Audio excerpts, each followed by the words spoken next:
Welcome to the fourth race of the second series of the Annapolis Yacht Club Wednesday night races. I'm Ashley Love from T2B TV, and tonight is seeming a bit on the light side. But if they weren't to get a race in tonight, the scores from Series 2 would hold because Series 3 is scheduled to start next week. There would be a few boats who might not be so happy about this, including Rob Lundell's Ragdoll, who is losing a tiebreaker to Valhalla right now in the J30s. Whitecap trails Silent Thunder by 1 point in the PHrF 3, and Brian Robinson aboard Reach Zombie Around, I'm sure would love one more race for the J70s because they are losing a tiebreaker with Moxie right now. Tonight will come down to who has the best light air moves.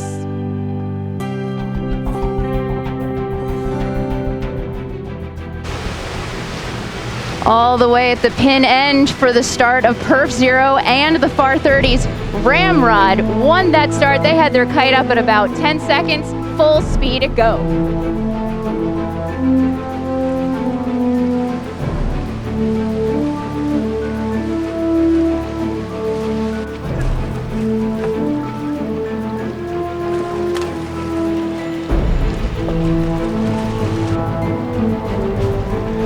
PHrF 1 has their turn next on the line, and Monkey Dust looks like they got there a little bit early. QA2 is trying to time their kite going up because they're also running out of space on this starting line.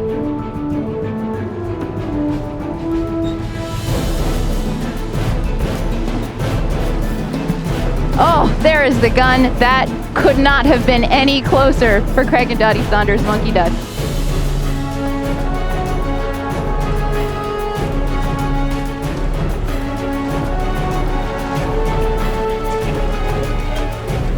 They might have been one of the best starts, but they had QA2 with a great set right over top of them, and now they'll have to watch another J35 and probably another J35 go right over top of them.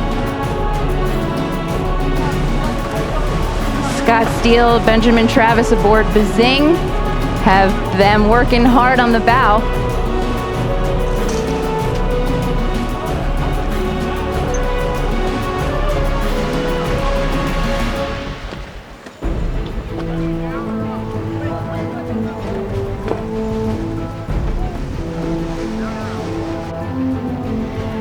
Next up are the J105s, and here is the story that Red Kite is leading the division by 3 points. The only ones that are close enough to catch them are Mirage, and we just got word that they were over the line. They're gonna have to get that kite down really quickly. Big mess building behind them. Can Doghouse get out from under them?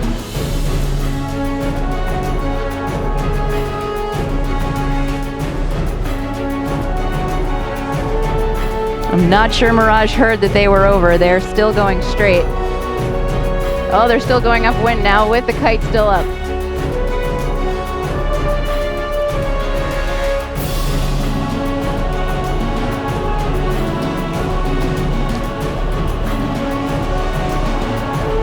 Doghouse isn't gonna make it underneath those kites. 210 really wants that lead.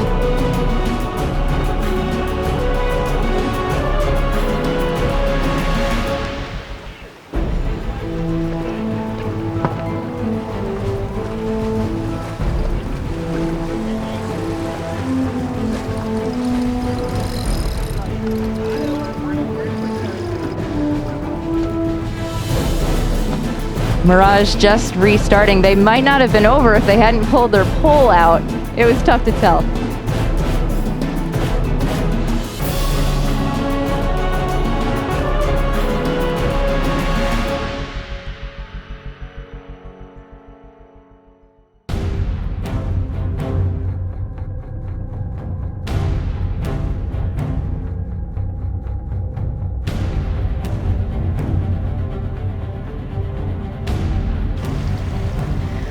Mirage and Doghouse are both deep in the fleet, but they do have quite a lead over the rest of the pack. Mirage, they say they always come out here because they love the challenge of the people they sail against. Well, here is a great example of it. If you look at the sheet music for Crescendo, you're going to see a lot of ups and downs. They had a 10, a 4, a 10, and now they're in first place right now for this fourth race with Inigo hot on their heels.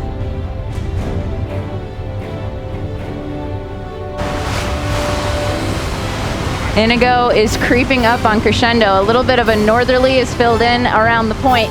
They're about halfway on this parade leg, so Crescendo just has to hold them right there to windward and behind.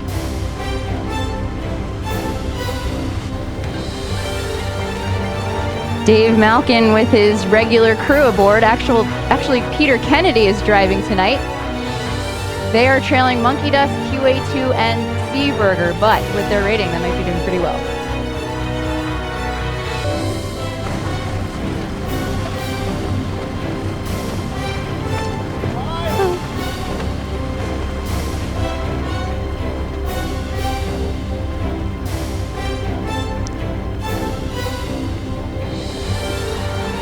Crescendo is not going to give up so easily. They now have an 8-boat length lead over Inigo.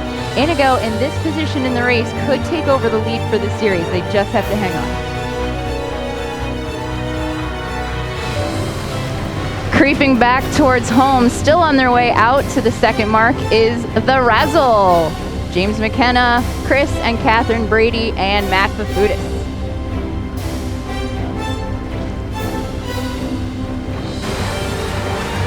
They were in the lead for the Etchells, and 3-3. That's Valhalla, Steve and Catherine Bartleman. They are in a tie right now, breaking that tie with a huge lead.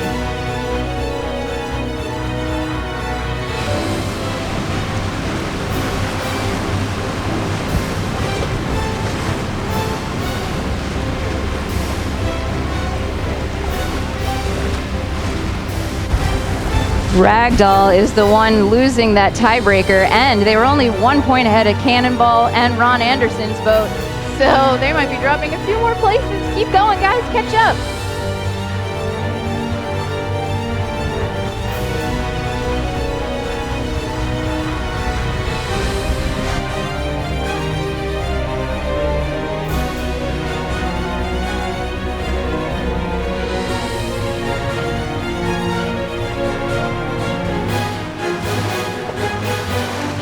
Sliding back to Perf 3, Silent Thunder, Sheldon Mendel's CNC 34 is leading, but he owes 80 points.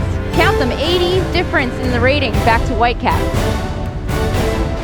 There's no way they have 80 seconds on Whitecap.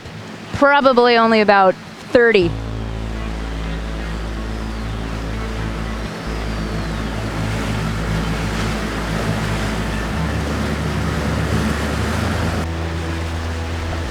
Moving on to Perf 0, they are on their way back towards the Annapolis Yacht Club, and Jim Connolly's Slush Fund is the newest J111 out here.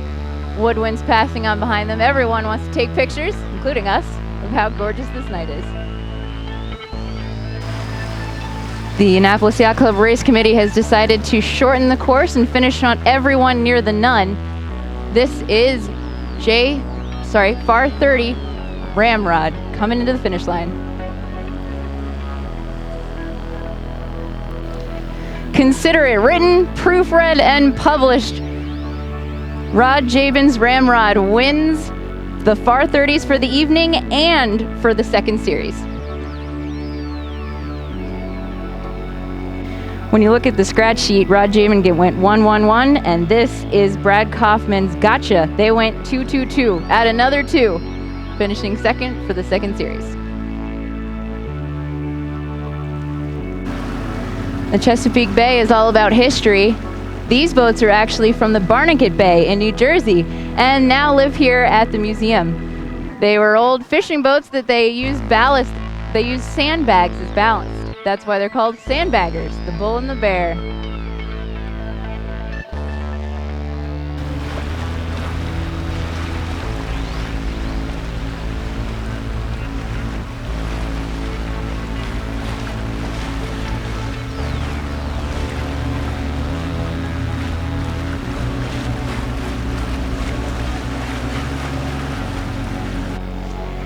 There is a tight ship running in the J80 class, 3 points separating first to fourth. This is Wind Rider, belonging to Tom Walsh. They are going to win the fourth race of the series.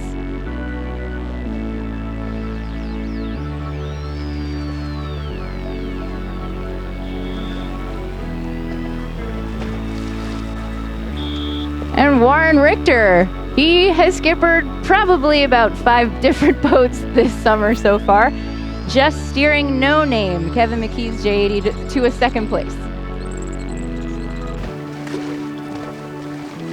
Derek Lynch's Outlaws will be the 3rd across the line. Going into tonight, Razzle Dazzle, having gone wire to wire this race, they were 1 point behind Alan Kelly's Playmaker, but with a win in this race, they will take the win overall for the 2nd series. Congratulations, guys.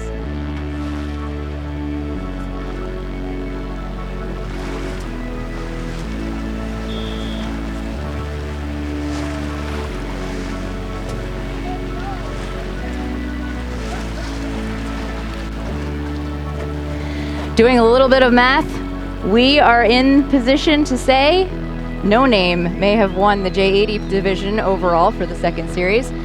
Great day of racing. Who knew that we would actually get enough wind to get a wonderful race off? Very nice call by the Annapolis Yacht Club Wednesday Night Race Committee. For T2P TV, I'm Ashley Love. Thank you to the Boatyard. Thank you to the club. We'll see you next week.